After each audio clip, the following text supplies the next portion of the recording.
सर्वप्रथम विजयी उमेदवार धैर्यशील कदम यांचं मी मनपूर्वक अभिनंदन व्यक्त करतो आणि या निवडणुकीत माझ्यासाठी कष्ट घेतलेल्या माझ्या सर्व कार्यकर्ते, पक्षाचे कार्यकर्ते आणि माझे आप्त स्वकीय माझे मित्रमंडळी यांचं मी मनापासून आभार व्यक्त करतो। माझ्यावर विश्वास टाकणाऱ्या आदरणीय शरदचंद्रजी पवार साहेब, आदरणीय शशिकांत शिंदे, जयंतराव पाटील साहेब, विश्वजित कदम आणि विशाल पाटील साहेब, बाळासाहेब पाटील या सर्वांचं मी मनपूर्वक आभार व्यक्त करतो।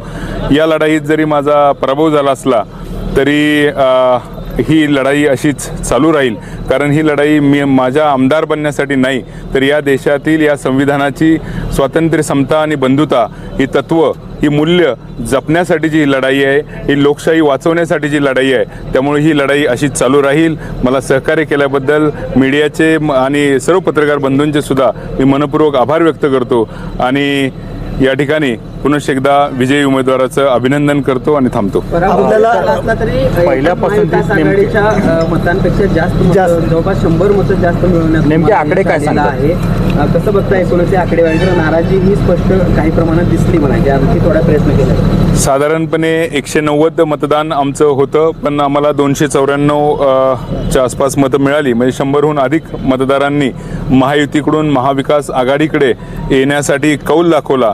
यावरूनच दिसतं की महाविकास आघाडीकडे येण्यासाठी सुद्धा या ठिकाणी मतदार इच्छुक आहेत आणि भविष्यात महाविकास आघाडी नक्कीच आणखी चांगला परफॉर्मन्स करेल असं मला खात्री आहे। साताऱ्यातली नाराजी तुम्हाला दिसली काय? जो का जिल्हा परिषदला झालेला होता प्रकार राडा, त्यावरनं नाराजी दिसली आणि त्याचा फायदा आपल्याला मतदानामध्ये झाला का? सातारच्या जिल्हा परिषद राड्यानंतर राष्ट्रवादी काँग्रेस आणि शिवसेनेच्या मतदारांमध्ये प्रचंड नाराजी होती, परंतु दोन्ही मंत्र्यांची मंत्रिपदं महत्त्वाची असल्यामुळं त्यांनी दबाव टाकून खऱ्या अर्थानं मतदारांना आमची मंत्रिपदं शाबूत राहावीत म्हणून तरी निदान महायुतीच्या उमेदवाराला मतदान करावं असं आव्हान केलं आणि त्या आव्हानाला मतदारांनी प्रतिसाद दिला आणि त्यांच्या नेत्यांची मंत्रिपदं टिकवण्यासाठी मतदारांनी महायुतीच्या उमेदवाराला मतदान केल्याचं दिसतंय। नाही, पण शेवटच्या दिवशी महायुतीच्या ज्या पद्धतीने आता ही मतं पडलेली आहेत ते कुठेतरी प्रत्यक्षात होतात, तो फॅक्टर एक होता असं दिसतंय। काय सांगाल एकूण? नक्कीच मला साधारणपणे 150 मतदान कमी जे पडलं